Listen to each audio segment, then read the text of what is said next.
আসসালামু আলাইকুম এভরিওয়ান। আজ আমি আপনাদেরকে 4 টাইপের ভর্তা বানিয়ে দেখাবো। এখানে নিয়েছি চ্যাপা শুটকি প্রায় 8-10টা, কিছু কাঁচামরিচ, রসুন আর পেঁয়াজ। এগুলো দিয়ে শুটকি ভর্তা বানাবো। এখানে বানাবো মরিচের একটা ভর্তা, শুকনো মরিচ, রসুন, পেঁয়াজ আর ধনেপাতা দিয়ে একটা লাল মরিচের ভর্তা বানাবো। এখানে আছে সরিষা, রসুন, পেঁয়াজ আর শুকনো মরিচ। আর এখানে আছে কালো জিরা, রসুন, পেঁয়াজ আর শুকনো মরিচ। এগুলো দিয়ে আমি আজকে আপনাদেরকে ভর্তা বানিয়ে দেখাবো। এখন আমি প্রথমেই লাল মরিচের ভর্তাটা বানাবো, মানে শুকনো মরিচ দিয়ে যে ভর্তাটা আমি বানাবো তার জন্য আমি কিছু রসুন আর পেঁয়াজ একটা প্যানের মধ্যে একটু ভালোভাবে টেলে নিচ্ছি। তাহলে ভর্তাটা অনেকটা ভালো লাগবে খেতে আর অনেক সুন্দর একটা স্মেল বের হবে। শুকনো মরিচগুলো আমি আগে থেকেই ভেজে নিয়েছিলাম। এখন একটু তাওয়ার পাশে দিয়ে একটু মচমচে করে নিচ্ছি আর দিয়ে দিলাম ধনেপাতা।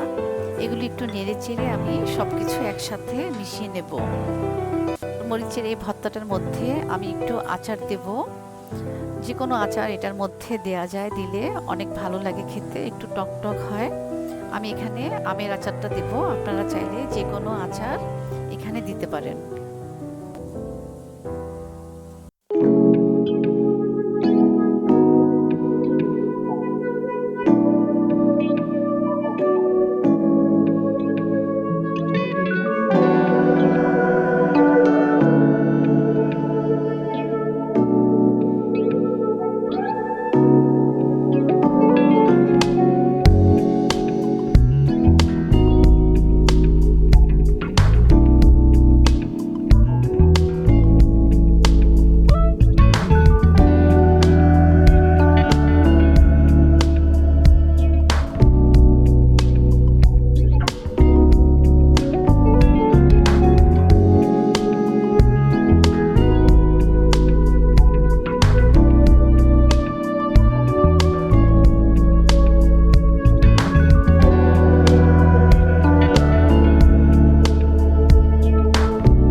খুব ভালোভাবে পিষে নিতে হবে যেন কোনো দানা দানা না থাকে। দানা দানা থাকলে ভর্তাটা খেতে ভালো লাগবে না।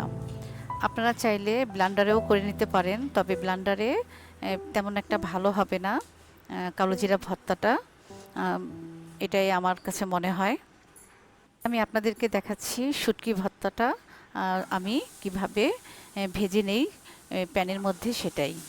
আমি রসুন, পেঁয়াজ, কাঁচামরিচ আর সব কিছু এখন আমি প্যানে দিয়ে দেব। দিয়ে আমি একটু নেড়ে চেড়ে নেব।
শুটকিটা ভাজা হয়ে গেছে।